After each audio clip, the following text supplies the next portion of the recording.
Assalamualaikum warahmatullahi wabarakatuh. Ila hadratin Nabi Muhammad Mustafa Rasulullah sallallahu alaihi wasallam. Al-Fatihah. A'udzu billahi minasyaitonir rajim. Bismillahirrahmanirrahim. Alhamdulillahirabbil alamin arrahmanir rahim maliki yaumiddin. Iyyaka na'budu wa iyyaka nasta'in. Ihdinas siratal mustaqim. Siratal ladzina an'amta 'alaihim ghairil maghdubi 'alaihim waladdallin. Summa ila arwah masyayikhina khususan hadratus syekh Syekh Buya Kajidatun Sanfiskar Sarbini Haji Abdurrahman Najwan Rohani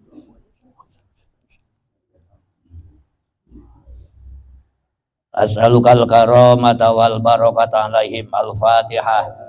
A'udzu billahi minasyaitonir rajim. Bismillahirrahmanirrahim. Alhamdulillahi rabbil alamin arrahmanir rahim maliki yaumiddin. Iyyaka na'budu wa iyyaka nasta'in. Ihdinas siratal mustaqim. Siratal ladzina an'amta 'alaihim ghairil maghdubi 'alaihim waladdallin. A'udzu billahi minasyaitonir rajim. Bismillahirrahmanirrahim. Alhamdulillahi rabbil alamin wassalatu wassalamu ala asyrafil anbiya'i wal mursalin wa ala alihi wa sahbihi ajma'in, amma ba'du. Bapak-bapak yang saya hormati, wabil khusus sahibul bait sekeluarga, alhamdulillah, marilah kita panjatkan puji dan syukur kehadrat Allah Subhanahu wa taala, di mana malam hari ini malam pengajian kita tidak berhadir walaupun situasi dan kondisi yang agak sedikit dingin. Alhamdulillah kita masih lolos dari jeratan setan untuk tidak ngaji, tapi alhamdulillah dengan sehat wal afiat. Ini namanya sehat wal afiat. Kalau sehat kagak ngaji, nah, sehat kurang afiat, afiatnya kurang. Materi yang saya sampaikan yaitu yang berhubungan dengan masih ibadah mahdoh atau ghair mahdoh. Jangan sampai menganggap bahwa yang namanya ibadah itu cuma sholat, kemudian baca tasbih. Adapun bagaimana kita terhadap sesamanya, ini kita kurang perhatikan. Di mana ayatnya wa'budullaha, sembahlah oleh kamu Allah, ay wahiduhu, esakan Allah, wala tusyriku bihi syai'a, jangan kamu sekutukan kepada Allah akan sesuatu. Jangan musyrik, jangan punya keyakinan kepada benda, satu benda itu punya kekuatan, itu musyrik. Siapa lagi? Wabil walidain, terus ay ahsinu bil walidain, berbuat baiklah kepada ibu bapak. Emang kita mah sebisa-bisanya istighfar, nolongin orang tua, istighfar banyakin kalau astagfirullahaladzim li wadaya, astagfirullahaladzim. Kenapa saya dorong ke sana? Satu, ngurangin dosa kita tiap hari, satu on dosa orang tua ngurangin, hidup tambah berkah, gitu maksudnya. Kan hidup kalau berkah tak enak ya, dengan walaupun seadanya modalnya, tapi kalau berkah mah bocah pada soleh kan gitu, bocah pada punya ilmu. Nah terus berkah teh ziyadatun fil khair, definisinya atau takrifnya berkah teh ziyadatun fil khair bil istimrar, tambah-tambah kebaikan secara estafet. Kalau kebaikan ada pada kita, anak juga kita kudu baik. Kalau kita hidup senang, ya anak kita kudu senang. Nah gitu. Jangan orang tua mah senang ya anak susah. Nah, jangan apa begitu. Wala tusyriku bisai wabil walidain. Dulu kan ada orang bertanya, punya dosa terhadap orang tua sampai mati, orang tua nggak redo. Sedangkan manusia kan harus dengan manusia. Dia bertanya kepada ulama, bisakah dosa saya terhadap orang tua ini untuk dihapuskan? Bisa. Pertama, Anda harus menjadi anak yang soleh. Sejumlah amal kesolehan Anda itu Anda dapat pahala plus orang tua dapat pahala, mau diniatkan atau tidak diniatkan. Makanya saya selalu mengucapkan alhamdulillah udah pada datang di pengajian. Pertama kita ngelihat aman, besok udah aman, udah gak mikirin beres letter kagak. Tuh, berkah lain. Pokoknya orang untuk menilai orang asal ada di pengajian gak aman semua gitu. Aman.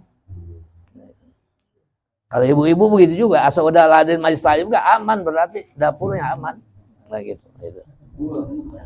Kan kenapa kita banyak lagi yaitu materi yang kita sampaikan, yaitu masalah ibadah mahdoh ini, karena orang ada yang ibadah mahdohnya mah hebat, tapi ibadah goer mahdohnya hablum minan nas yang kurang. Gitu. Siapa sih? Ini pertama sembahlah Allah, kemudian dan berbuat baiklah kepada kedua orang tua. Nah berarti kita dalam mengaji seperti ini kita udah punya nilai bakti terhadap orang tua. Sebab orang tua kita yang melahirkan kita, yang ngawinkan kita punya pahala sebagaimana kita dapat malam hari ini. Alhamdulillah. Ini bukan yang mudah seperti ini teh. Kalau Allah enggak gerakan mah enggak nyampe di pengajian. Nah gitu. Oleh Allah dibiarin gitu. Makanya alhamdulillah. Nah, ini kok kenapa setelah perintah nyembah kepada Allah kemudian suruh berbuat bakti kepada orang tua? Nah berarti ini dua saling kepentingannya. Allah redo, orang tua enggak redo, mau masuk surga. Orang tua redo banget, kalau Allah enggak redo, mau masuk surga lagi baik. Nah, yang kedua, Anda harus menyambung silaturahmi, menjalin silaturahmi keluarga orang tua. Ya paling tidak hajat Allah kasih tahu semuanya, ajukan gendong tuh. Nah kemudian yang ketiganya apa? Bakti terhadap orang tua apabila orang tua sudah tidak ada, yaitu sambung silaturahmi, kecintaan orang tua. Waktu itu orang tua itu bertemannya sama siapa? Ada teman kalau kayak orang kencana sama orang setempatnya itu temannya tempat ngeboyor malam gitu. Apa kayak saudara itu? Orang dulu begitu teman teh. Pada yang juga di Gang Kancil pada itu ya di Tanjung bareng-bareng udah kereta itu yang kayak ibadah itu ibadah goer mah toh itu. Kenapa kita perlu di sini? Artinya di mana kalau kita cuma ngandalkan ibadah mahdoh doang, yang kita hitung ibadah itu adalah sholat, itu jangan sebut lagi, itu mah pokoknya pokok. Kalau sholatnya kagak mau jadi pahala, silaturahmi juga. Nah, kadang induknya semua pada sholat. Nah itu. Nah kemudian baca Rabbighfir li walidayya, Rabbighfir li walidayya, Rabbighfir li walidayya, satu hari satu on. Nah, ini karena kita ini atau menjelang Ramadan 2 bulan lagi, kita banyak bacaan ini supaya namanya nanti pengen rajin buat Ramadan. Nah, apa yang gua baca ini ya, itu maksudnya. Nah itulah baca seperti ini. Nah selanjutnya, kalaupun orang tua punya urusan, yaitu diselesaikan oleh anak. Kalau anak punya dosa terhadap orang tua sampai mati nggak ridho, Allah yang hapuskan nanti. Masih ada begitu. Nah itu. Nah ini. Jadi wabil walidayni ihsana, kepada kedua orang tua itu berbuat baik. Wabizil kurba, kepada kerabat. Dan kepada orang tua baru kepada kerabat. Wal yatama, dan pada anak-anak yatim. Wal masakin, dan orang-orang miskin. Wal jaril junubi, wajaril jil kurba, dan kerabat bagi tetangga. Jadi dua hak teh. Kita pada tetangga itu ada 3 model. Model pertama adalah 3 hak. Hak tetangga, hak saudara, hak seagama. Kayak kita ini geriung saudara. Kemudian wal jaril junubi, dan tetangga yang jauh dari rumahnya, jauh dari keturunannya. Sebab paling dekatnya tetangga itu adalah yang dekat pintunya. Nah, gitu. Itu yang tetangga. Hak tetangga, hak saudara, hak seagama kita. Yang kedua ada 2 hak. Hak tetangga, hak seagama, bukan saudara nasab keturunan. Model yang ketiga yaitu hak tetangga, hak seagama, bukan saudara tadi. Yang ketiga hak tetangga, bukan saudara, bukan seagama. Jadi Islam mah segitu kan ada hak perlindungan. Nah itu. Jadi memelihara itu teh punya nilai baik, itu termasuk punya nilai pahala. Itulah yang disebut ibadah ghair mahdoh. Jadi kita kalau cuma mengandalkan mahdoh itu berapa menit cuma ya kita gunakan untuk ibadah. Tapi ini banyak lagi 7 jam 10 menit saya hitung-hitung itu yang tidak ada punya nilai ibadah. Kalau ibadah kayaknya kudu hanya sholat saja, tasbih saja dan sebagainya. Kemudian wal jaril junubi, wal jari wasahibi bil jambi, dan teman dalam perjalanan. Jalin tuh. Kalau bisa mah temen naik kapal tuh itu ada nilai pahala. Nah, itu dalam perjalanan kita, nah itu ke Mekah atau ke mana itu wasahibi bil jambi, wabni sabil, orang-orang yang dalam perjalanan, yang perjalanan aja adalah punya nilai ibadah, yang kehabisan bekal, ibni sabil, bukan ahli topan, bukan ahli orang alat jalan, bukan. Artinya orang yang dalam perjalanan kehabisan bekal. Tolong tuh. Wa ma malakat aimanukum, dan amat yang kamu miliki. Kalau dulu mah amat itu. Kalau sekarang hakikatnya sudah tidak ada. Dulu mah amat, budak belian. Boleh ngebeli perempuan untuk digawekan di rumah. Tapi boleh dijadikan serep istri. Nah, cuman kalau itu dia punya anak laki-laki sepangkat dengan bapak, hamba sahaya. Nah, gitu. Kalau dia punya anaknya perempuan, jadi itu amat juga. Itu. Jadi hamba saya juga. Kalau jadi sepangkat dengan bapak, itu namanya menjadi sayyid. Kalau dia anaknya perempuan itu sepangkat dengan ibunya. Maka kata Nabi, apabila anak itu sayyid, merintah kepada ibunya seperti merintah kepada pembantunya, itu ciri-ciri kiamat. Seperti apa? Apabila sudah banyak sayyid itu melahirkan anak, yaitu yang ibunya anaknya laki-laki, kemudian dia punya dari seorang istrinya adalah hamba sahaya. Kemudian dia boleh merintah ibunya karena ibunya itu adalah hamba sahaya. Kalau dianya sayyid karena laki-laki sepangkat dengan bapak. Jadi kalau sekarang mah apabila anak sudah ngebudakan orang tua seperti ke anak, itu ciri-ciri kiamat. Ya gitu. Ya ciri kiamat sugro, kiamat gubro nanti ya gitu. Kita lanjutkan. Wal jari junubi wasaibi bil jamdi wabni sabil wa ma malakat aymanukum innallaha la yuhibbu man kana mukhtalan fakhura. Sesungguhnya Allah tidak suka kepada orang yang mutakabbir, yang sombong. Fakhura, lagi gumede, merasa gede, melebihi dari orang. Nah, merasa akulah. Nah itu. Karena yang namanya sifat takabur itu cuma selendang Allah. Coba yang punya sifat takabur cuma Allah. Jadi di mana antara malaikat dengan setan itu lebih dulu setan, lebih dulu iblis kenal kepada Allah daripada malaikat. Justru iblis itu adalah gurunya malaikat, yaitu 20.000 tahun ngeguruin malaikat. Cuman begitu diuji oleh Allah, disuruh dongkok pada Nabi Adam, tidak mau itu si gurunya malaikat teh. Maka oleh Allah langsung disebutkan illa iblis aba wastakbara wa kana minal kafirin. Nah, jadi maka ini di mana hal-hal yang seperti ini adalah merupakan ibadah-ibadah ghair mahdoh. Hubungan kita dengan manusia, hubungan kita dengan lingkungan hidup, nah itu semua menjadi nilai pahala. Karena di mana tadi dengan kita dengan makhluk hidup sesama manusia udah ada hablum minan nasnya.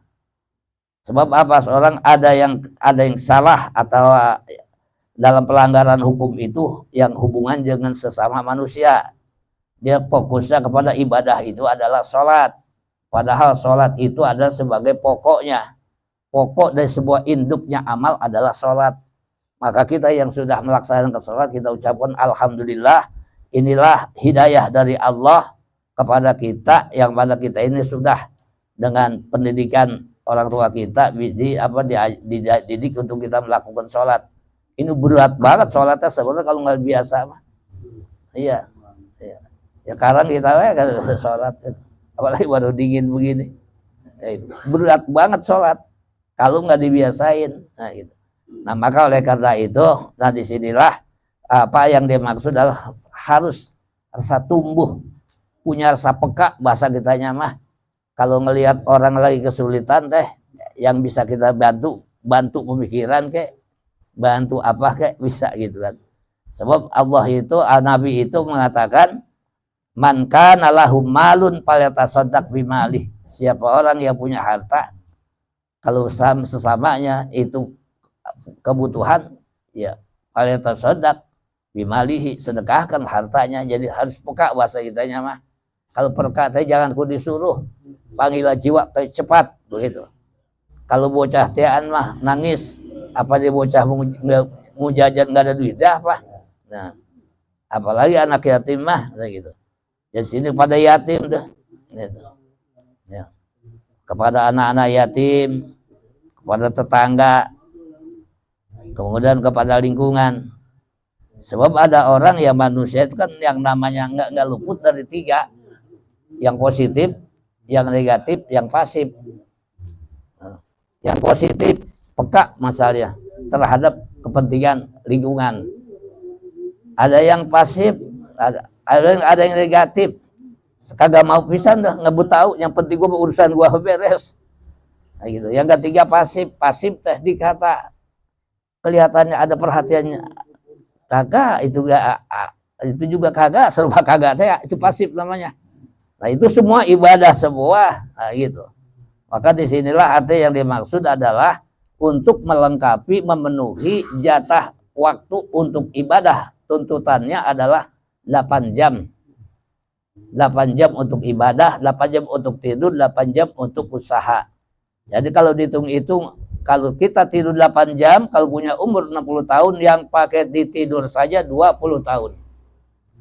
Nah, kamu untuk yang lain-lain juga 8 jam juga.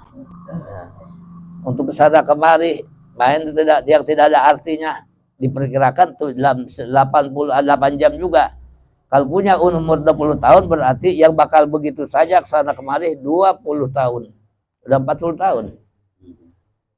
Nah kemudian dengan yang lainnya ya 20 tahun. Jadi pakai ibadah berapa kira-kira? Nah gitu. Nah karena kita umat Nabi Muhammad, kudu syukur lagi wae kita ini.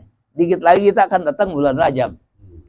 Kenapa? Karena kalau di sini kalau kagak ada bonus-bonus, kita kan pesimis juga, kecil hati kita. Karena apa kecil hati kita? Kalau gak ada bonus, ini timbangan berat apa ya? Kan begitu. Maka ditambah lagi nanti bulan Rajab 1 kebaikan dibalas 70. Ini bonus. Naik lagi nanti bulan Syaban 1 kebaikan dibalas 700. naik lagi bulan Ramadan, satu kebaikan ibadah 1000. Walau Ramadan mah nggak ada batasnya. Nanti wah luar biasa. Jadi semuanya ini adalah punya nilai-nilai ibadah. Nah selanjutnya nanti ada lagi yang berhubungan dengan tempat, ada hubungan dengan malam. Nah ini maka oleh karena itu terus kita giring terus, artinya apa nama sebagai indikatornya ini materi yang saya sampaikan, kita giring orang ke masjid, kompakkan kita masyarakat, banyakkan istighfar. Jadi kita kan pantas begitu kita jam 3 datang ke masjid, udah ada yang lagi istighfar di masjid, itu maksudnya. Tapi ada di masjid, adanya di luar, itu kan bukannya istighfar. Nah itu maksudnya. Jadi itu seperti hal-hal seperti ini nih, misalnya kita sudah kita persiapkan semua. Jadi kita syukur kepada Allah dengan adanya pertama umur sampai lagi, ya gitu. Kemarin saya jamaah ibu-ibu masih selaman kemarin hari Minggu. Hari Senin meninggal. Nah itu yang dimaksud utlubul ilma minal mahdi lalahdi teh. Sampai giliran ngaji lagi nggak ketemu lagi tuh ngaji. Itu yang dimaksud minal mahdi lalahdi itu seperti itu. Bukan sampai ke bibir kuburan, bukan itu maksud. Artinya kalau dia giliran ngaji lagi dia nggak ketemu, itu adalah minal mahdi ilalahdi, itu kewajiban. Seperti itu. Kenapa kita punya cadangan, kalaupun banyak amal ibadah kita yang banyak kekurangan nggak sesuai dengan ilmu fikihnya, karena kita sampai tutup usia kita masih tergabung dalam pengajian, kita ada punya harapan kalau banyak salah itu dimaafkan kesalahan kita oleh Allah. Jangan udah bertahun-tahun kagak ngaji mati. Nah itu diperiksa teh banyak banget yang salah. Ya Allah kagak siap untuk memaafkannya. Karena apa? Karena peluang hidup masih ada. Majlis taklim masih berjalan. Kan gitu. Yang ngajarkan masih sehat. Nah itu, ya semua itu adalah merupakan peluang-peluang yang bagus yang Allah berikan. Maka kalau kita udah sampai ke umur buat gaji, alhamdulillah. Nah itu maksudnya. Nah selanjutnya kita lanjutkan.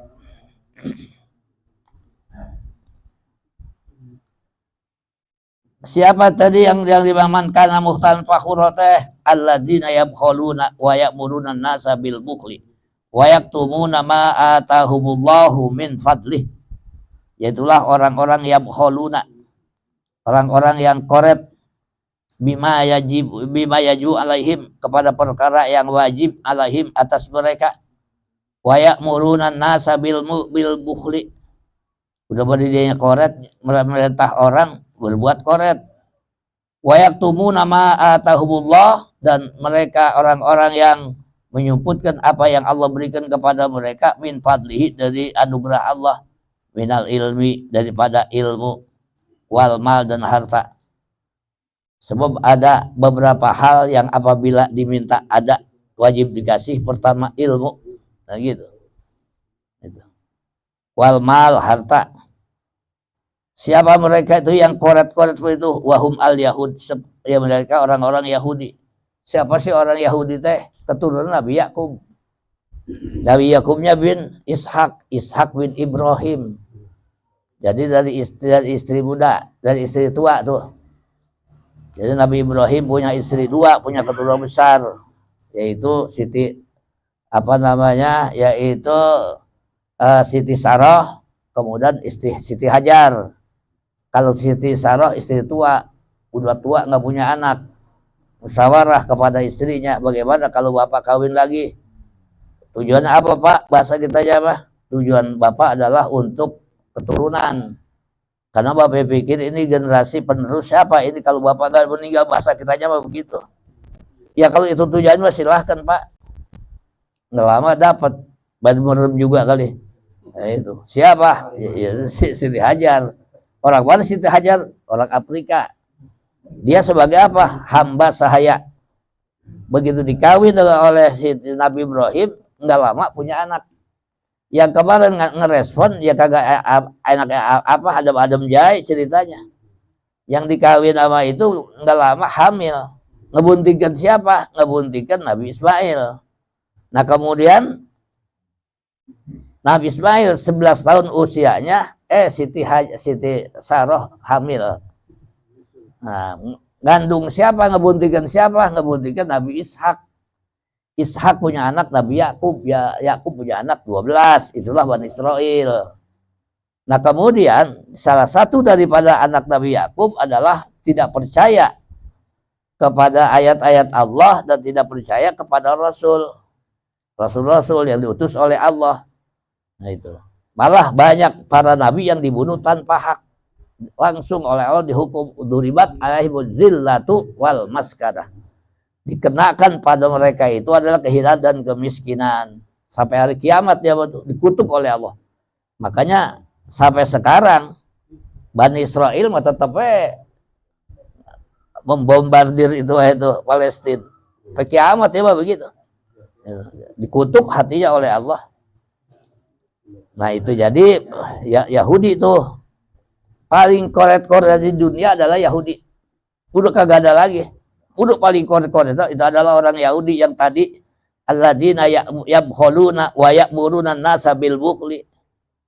Udah pada dia koret, nyuruh orang juga supaya koret, gitu. Dan mereka menyebutkan apa yang Allah berikan kepada mereka min fadlihi, dari anugerahnya. Wa antadna lil kafirina, dan kami sediakan untuk orang-orang kafir azab muhina, siksa yang hina. Siapa mereka itu? Siapa lagi? Wallazina yang yunfikuna amwalahum ria'an nas, dan orang-orang yang menginfakkan harta mereka itu karena ingin dilihat oleh manusia. Wala yu'minuna billah, dan mereka tidak beriman kepada Allah. Wala bil yaumil akhir, dan tidak percaya kepada dan juga mereka tidak percaya kepada hari akhir. Nah, jadi itulah orang-orang Yahudi. Di sini dijelaskan bahwa orang-orang Yahudi adalah orang yang paling koret-koretnya manusia, baik itu koret harta, koret ilmu. Karena kan yang pertama, kalau kata Nabi, yang wajib dikasih apabila diminta, kalau ilmu itu ilmunya ada diminta, nggak dikasih, nah itu dosa. Itu kan kata Bang Ilma itu, siapa orang yang menyebutkan ilmu maka akan ditom yaitu hidungnya itu di hari kiamat dengan tom daripada api neraka. Ya itu. Yang kedua, air, ada orang minta air, airnya ada, wajib dikasih. Yang ketiga, api, kalau apinya ada, orang minta kasih. Yang keempatnya, ada orang minta garam, garamnya ada, kasih. Nah, gitu wajib dikasih tuh begitu. Gitu. Nah, itu jadi itulah orang-orang Yahudi nggak seperti itu. Jadi selalu artinya kalau sekali maunya yaitu berkorban untuk apa? Berkorbannya untuk pengen dilihat orang itu orang Yahudi gitu. Makanya bukan sedikit orang-orang Yahudi bantu Islam, coba dia begitu. Maka oleh Allah juga sudah dikatakan walantar doan kal yahudu walan nasoro hatta tattabi'a millatahum. Yahudi dan Nasrani tidak akan bersenang hati dan kau sehingga kamu mengikuti ajaran mereka. Jadi mereka enggak bahan bagus, apa kita dia mah bagus banget juga. Mungkin kalau ditampar pipi kanannya tapi pipi kirinya diasongkan. Tapi dia itu adalah masih mengharapkan orang-orang Islam ikut mereka. Contoh waktu yang pernah saya sampaikan itu yang di mana ada masjid Qiblatain itu kan itu adalah cerita Yahudi. Ya gitu. Yang dipolitisir oleh Yahudi adalah orang yang oposisi dari Nabi. Kenapa?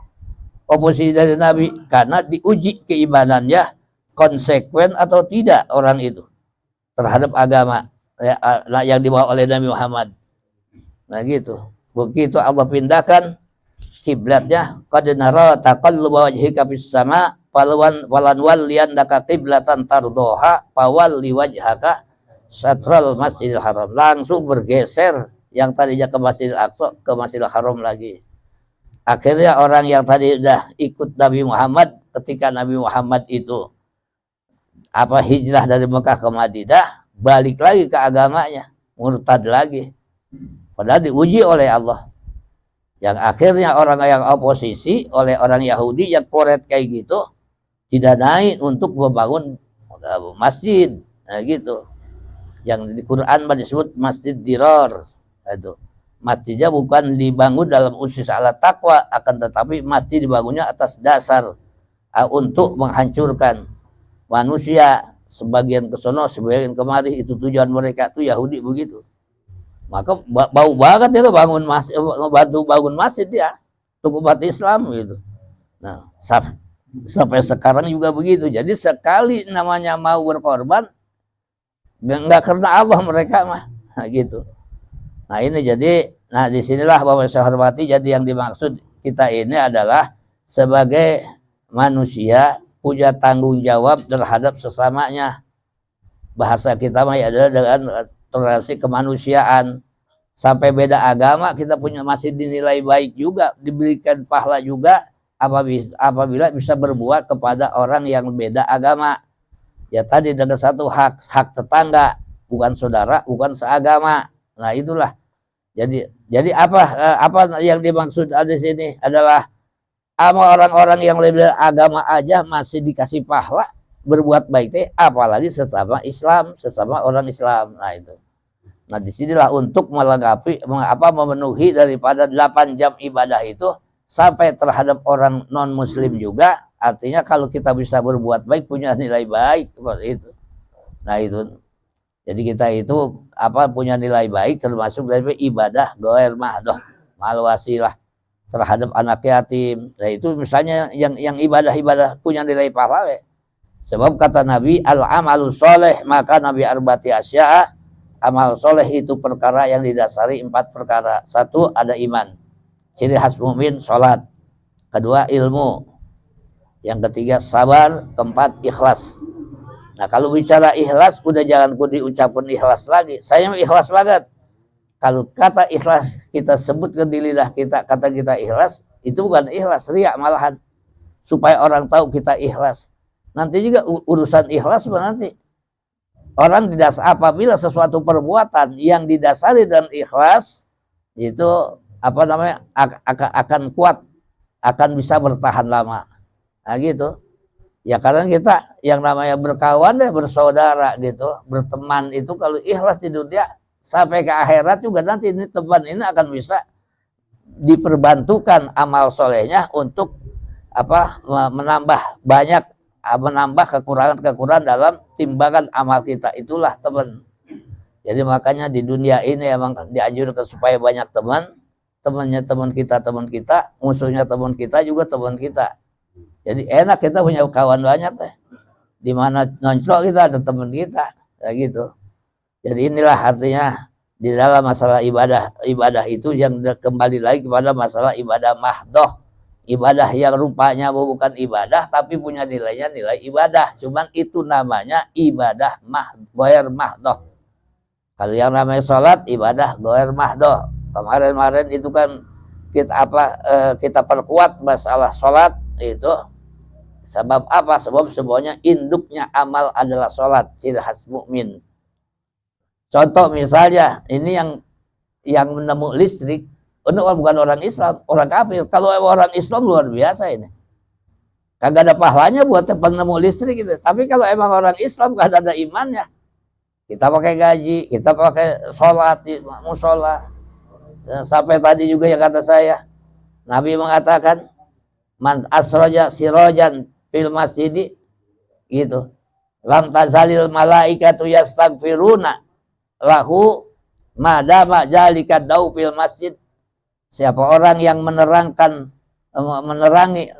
masjid, menerangi lampu di masjid, maka malaikat senantiasa ngedoakan kepada orang yang nyalain lampu di masjid, madama jalika dau fil masjid, selagi itu cahaya ada di masjid. Nah itu kan punya nilai pahala. Nah itu adalah ibadah ghair mahdoh.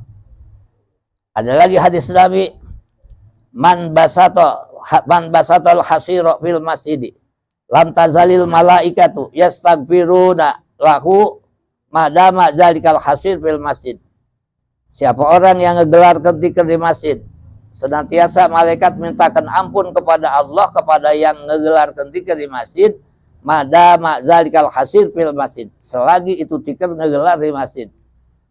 Ada lagi man akhraja qazaron fil masjidi maya dulu fil aini, siapa orang yang ngebuang kotoran di masjid sekadar dilihat oleh kelihatan oleh mata, maka Allah keluarkan dosa besarnya dari dengan apa selama itu apa kotoran tidak ada di masjid. Itu tuh semuanya apa ya maksud adalah ibadah ghair mahdoh. Nah sehingga kita bisa di mana nanti setelah kita ditimbang itu amal lagi, ada amal anggota, amal hati lagi. Amal anggota adalah dengan hati. Seperti kita sholat atau kita nolong orang, punya pahala apabila hati kita ikhlas. Nah, kemudian ada lagi yang namanya amal lebih banyak lagi, amal anggota. Kalau amal anggota tanpa hati, tanpa ikhlas, nggak ada pahalanya. Kemudian kalau ada lagi amal hati tanpa anggota, mana kita berangkat ngaji di tengah jalan ketemu tamu mau datang ke rumah kita, niatnya udah mau ngaji tuh, tapi pahalanya kagak karena ada tamu, maka di situ pahalanya ada, amalnya amal hati, amal anggota tidak ada. Nah ini makanya di mana sekecilnya apa aja, di mana Quran ada lillahi ma fis samawati wa ma fil ard wa in tubdu ma fi anfusikum aw tukhfuhu yuhasibkum billah. Nah gitu. Jika kamu nyatakan amal kamu atau kamu tidak nyatakan, tidak kelihatan, kamu rahasiakan amal kamu, yuhasibkum billah. Pasti Allah hisab kepada kamu. Jadi Allah tahu dapat dilihat atau tidak dilihat tuh amal pokoknya akan dihisab oleh Allah. Yaghfiru ma yasha wa yu'adzibu ma yasha. Ini kemurahan Allah itu. Ada yang Allah ampuni, orang yang Allah kehendaki, ada yang Allah tidak ampuni, Allah yang Allah tidak kehendaki diampuninya. Mana seperti mana yang Allah ampuni dosanya? Gitu. Yang Allah ampuni dosanya seperti yang cerita dalam hadis Nabi. Kenapa? Di mana hadis Nabi itu yang orang dibelah dadanya oleh malaikat, nggak ada sedetik pun kebaikan, kemudian dibelah lagi hatinya, dicari kebaikan sedetik pun tidak ada. Nah, kemudian orang ini dimaafkan kesalahannya, apa? Dengan sebab lidahnya mengucap la ilaha illallah ketika ruhnya keluar, karena Allah kehendaki diampuni dosanya, maka Allah ampuni dosanya. Karena Allah kehendaki, wa yaghfiru ma yasha, dan Allah berkehendak untuk mengampuni dosa orang yang Allah kehendaki. Siapa? Di zaman Nabi Musa alaihissalam ada seorang ulama Bani Israel namanya Bal'am bin Ba'ura. Bal'am bin Ba'ura itu orangnya takarrub kepada Allah. Saking takarrubnya kalau dia nenggak ke langit aras kelihatan. Kalau dia ngedoa saking takarrub hatinya kepada Allah, baru cuman Allahumma udah diterima. Cuman diuji oleh Allah. Diujinya ngapa? Diujinya yaitu ada orang yang musuh Nabi Musa, minta didoakan Nabi Musa supaya celaka. Pertama dia nggak mau. Yang kedua ditambahin lagi tuh, itunya pemberiannya kagak mau juga. Tapi begitu apa namanya ketiga apa digusur-gusur itu apa? Ya, emas itu lewat pintu belakang ngerayu istri ya, supaya ngerayu suaminya mau ngedoakan. Sebab nyari emas kemana ini? Sedegini emas. 1 hari, 2 hari, 3 hari nggak kena. Sampai ke 3 harinya mah kerayu juga. Begitu kerayu, apa kata Bal'am bin Ba'ura? Baru nyebut Allahumma, itu Nabi Musa udah keder 14 hari, 15 hari, 15 malam nggak ketemu jalan. Bagaimana ketika mati Bal'am bin Ba'ura yang orang takarrub kepada Allah kayak gitu, dengan sebab mau ngedoakan Nabi Musa dengan pengaruh daripada istrinya, mati dalam su'ul khotimah. Itu ya wa yu'adzibu ma yasha, itu ya maksud. Jadi akhirnya, nah itulah makanya disinilah artinya orang yang paling berbahaya orang yang merasa aman. Bagaimana di akhirnya nanti, maka kita selalu banyakin ya Allah bi husnil khatimah. Jadi bahasa kita mah jangan aman-aman teuing dengan iman yang ada. Ah, gua udah punya amal, gua udah punya anu. Udah sebuah itu itu tidak boleh. Sebab apa? Sebab yang kita khawatirkan kalau terlalu aman dengan iman yang ada, tidak punya rasa khawatir, takut-takut ketika ruh keluar, ini persoalannya.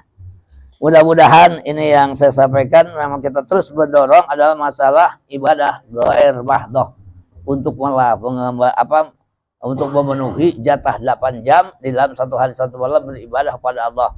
Dan kita akan syukur juga kepada Allah bahwa kita akan memasuki bulan Rajab, bulan Sa'ban dan bulan Ramadan. Mudah-mudahan Allah sampaikan umur kita kepada bulan Ramadan dan seterusnya. Amin ya rabbal alamin. Ila hadratin Nabi Muhammad Mustafa Rasulullah sallallahu alaihi wasallam. Al-Fatihah. A'udzu billahi minasyaitonir rajim. Bismillahirrahmanirrahim. Alhamdulillahi rabbil alamin. Arrahmanir rahim. Maliki yaumiddin. Iyyaka na'budu wa iyyaka nasta'in. Ihdinas siratal mustaqim. Siratal ladzina an'amta 'alaihim ghairil maghdubi 'alaihim waladdallin. Summa ila arwajil qubur min abaina wa ummahatina wa ajdadina wa jaddatina wa limasyayikhina wal muallimina wa asatidina wal qarabaina usul ila arwah ahli hadzal bait Haji Ahmad bin Haji Mailan Sumila Susan Haji Mansur bin Ijam Sumila Susan Haji Imran binti Mardah Ismail Rusun Fatimah binti Mailan Sunan Aminah binti Ismail Rusun Haji Banah binti Baun Susun